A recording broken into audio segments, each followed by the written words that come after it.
আপনার পেজে watch time কয় মিনিট হয়েছে আপনি এটা খুঁজে পান না। চলুন কিভাবে আপনি এই ওয়াচ টাইমটা দেখবেন। তার জন্য আপনাকে বিজনেস সুইট নামে অ্যাপটা থাকতে হবে। আমি আমার এই অ্যাপে প্রবেশ করলাম। এখানে যাওয়ার পরে নিচে দেখছেন টুল নামে একটি অপশন আছে, আপনি এই টুলসে চলে যাবেন। এই টুলসে যাওয়ার পরে আপনি এখানে দেখতে পারবেন ইনসাইড নামে একটি অপশন রয়েছে, আপনি ইনসাইডে চলে যাবেন। ইনসাইডে যাওয়ার পরে আপনি একটু নিচে যাবেন। নিচে যাওয়ার পরে এখানে আপনি কন্টেন্ট নামে একটি অপশন পেয়ে যাবেন। এই কন্টেন্টে সি মোর ইনসাইট অপশনে আপনি চলে যাবেন। আমি চলে গেলাম সি মোর ইনসাইট। এখান থেকে কিন্তু আপনি অনেক কিছুই দেখতে পারবেন, আপনার ভিউ দেখতে পারবেন, ভিউয়ার্স দেখতে পারবেন।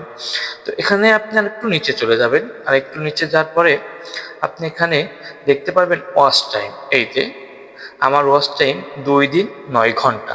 তো আপনি এখানে যে কিন্তু আপনার ফেসবুকের ওয়াচ টাইম কতটুকু হয়েছে, টার্গেটের কতটা কাছাকাছি গেছেন, আপনি কিন্তু এটা দেখতে পারবেন। এমন ভিডিও পেতে পেজটি ফলো দিয়ে সঙ্গে থাকুন।